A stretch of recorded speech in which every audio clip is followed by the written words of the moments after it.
성도 여러분 반갑습니다. 오늘도 우리 주님과 함께하는 복된 하루가 되신 줄로 믿습니다.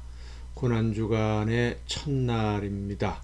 예수님의 고난을 더 깊이 묵상하고 우리를 향하신 하나님의 사랑과 그 은혜를 깊이 가슴으로 느끼면서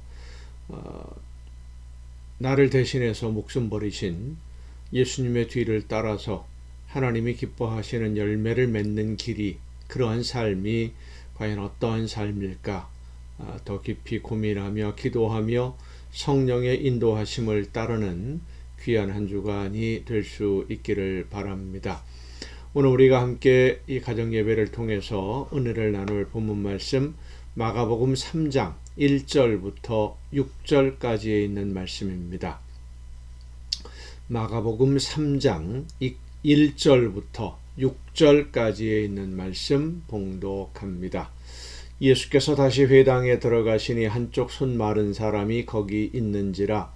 사람들이 예수를 고발하려 하여 안식일에 그 사람을 고치시는가 주시하고 있거늘 예수께서 손 마른 사람에게 이르시되 한가운데에 일어서라 하시고 그들에게 이르시되 안식일에 선을 행하는 것과 악을 행하는 것, 생명을 구하는 것과 죽이는 것 어느 것이 옳으냐 하시니 그들이 잠잠하거늘 그들의 마음이 완악함을 탄식하사 노하심으로 그들을 둘러보시고 그 사람에게 이르시되 내 손을 내밀라 하시니 내밀매 그 손이 회복되었더라. 바리새인들이 나가서 곧 헤롯 당과 함께 어떻게 하여 예수를 죽일까 의논하니라. 아멘. 적의 적은 친구라고 하는 말이 있습니다. 지금 나를 대적하는 내가 싸워야 될 상대가 있는데 그 상대를 대적하는 그 상대를 대상으로 싸우는 누군가가 있다고 한다면 그 싸움 때문에 내가 유익한 결과를 얻지 않겠습니까? 그래서 적의 적은 내 친구다라고 이렇게 말을 하고 있는 것인데 그 친구라고 하는 사람이 원래 처음에는 적이라고 한다면 이야기가 좀 달라집니다. 서로 좋지 않았던 사이인데 같은 적을 상대하기 위해서 잠깐이라도 연대를 하게 되면 그 싸움이 끝나고 나면 어떻게 되겠습니까? 다시 적으로 돌아갑니다.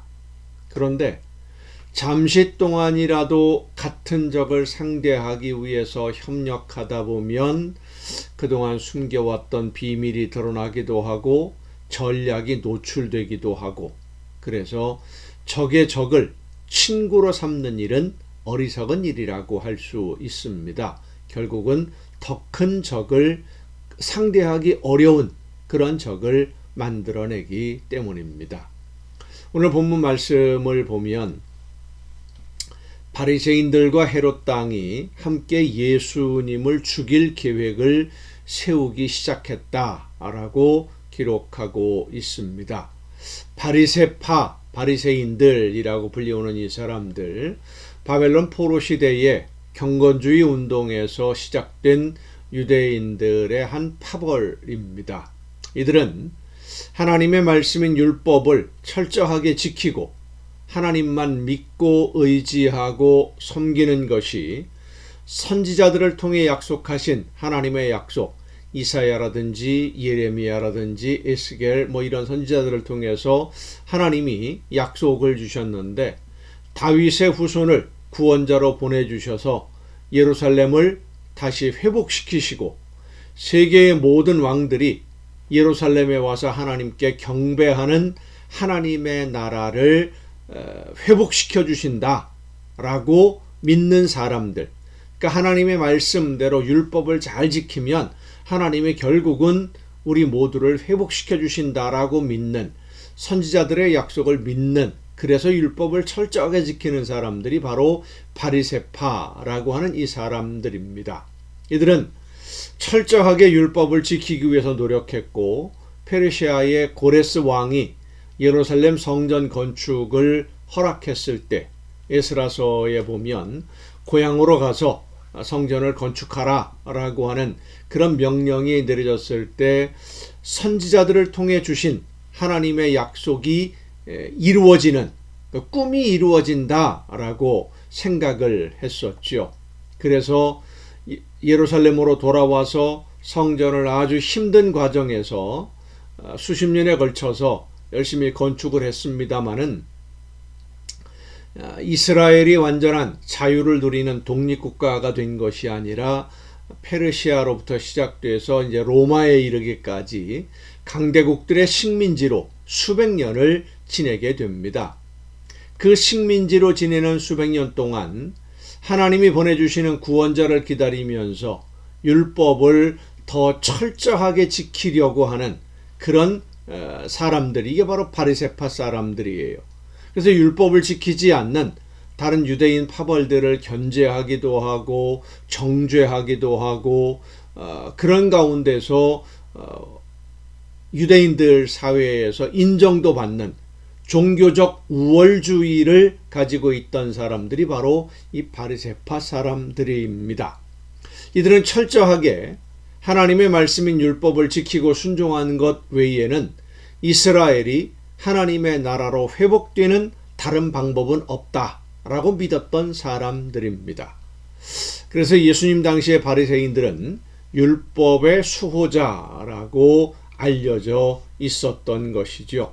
그런데 이들이 예수님을 죽이기 위해서 협력하기 시작한 세력이 오늘 본문에 보면 헤롯 당이라고 되어 있는데, 이 헤롯 당이라는 사람들이 성경에 이렇게 많이 등장하지는 않습니다. 이 헤롯 당은 그 당시 이스라엘 나라를 다스리고 있던 로마로부터 인정받은 헤롯 왕의 정치적인 능력을 인정하고 헤롯이 로마 정부와 협력해서 정치적으로 또 종교적으로 어느 정도의 자유를 누리고 있는 그 당시 상황을 그대로 유지하는 것이 최선이다라고 생각했던 정치적 성향을 지닌 집단, 이 사람들이 바로 헤롯 당입니다. 이 헤롯 당은 헤롯이 로마에서 인정을 받은 분봉왕이라고 하는 그 현실, 이스라엘을 통치하는 왕으로서 헤롯이 다스리는 것이 이스라엘을 위해 최선의 길이다라고 생각했던 외세 의존적 정치 성향을 가진 사람들, 그러니까 바리새파 사람들은 종교 집단이고 이 헤롯 당 사람들은 정치 집단이다, 이렇게 설명할 수 있을 것 같습니다. 이 두 집단을 비교해 보면 정치적인 안정을 위해서 로마의 식민지 정책에 협력해야 된다라고 하는 헤롯 당과 하나님의 말씀인 율법을 중요하게 여기고 완전한 독립을 원하는 바리새인들, 같은 생각일 수가 없지요. 친한 사이가 아닙니다. 오히려 서로 비난하고 견제하고 경쟁하던, 서로를 미워하던 그런 상대였습니다. 특히 그 로마의 식민지 정책에 대해서 바리새인들과 헤롯 당은 절대로 협력할 수 있는 그런 관계가 아니었어요. 그런데도 예수님을 죽이려는 일에 이 두 세력이 힘을 모으고 연합했다라고 하는 겁니다. 헤롯 당은 예수님이 메시아라면 로마의 위임으로 이스라엘을 통치하는 자신들을 위협하는 세력이 될 것이다 라는 것을 염려했지요.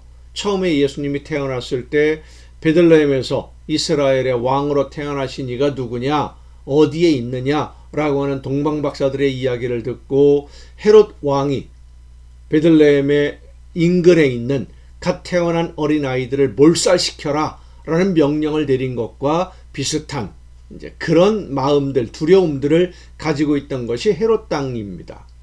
또 바리새인들은 율법의 해석과 가르침을 독점하며 그동안 쌓아왔던 율법의 전통, 관습, 많은 사람들로부터의 존경, 이런 모든 것들이 예수님의 가르치심과 예수님으로 인해 나타나는 기적의 역사로 인해서 흔들리게 되면서 예수님의 가르침의 의미, 하나님의 나라에 대한 그 말씀을 깊이 생각하기보다는 자신들의 지위와 전통, 채통, 기득권, 이런 것들을 지키기 위해서, 유지하기 위해서 예수님을 제거하는 것이 낫다.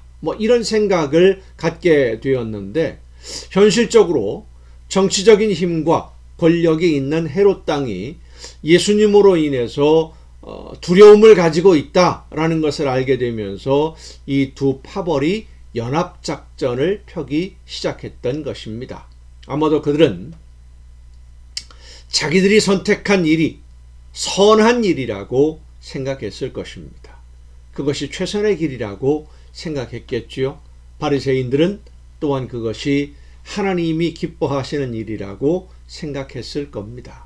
하지만 하나님의 말씀을 지키려고 노력한다는 바리새인들이 세우는 이런 계획들은 죄 없는 예수님을 죽여서 자기들의 이익을 지키려고 하는 악한 계획이었습니다. 악을 위해서 연합하는 것은 그들이 바로 악했기 때문입니다. 오늘 우리의 사회는 선과 악을 구별하기가 참 어려운 시대입니다.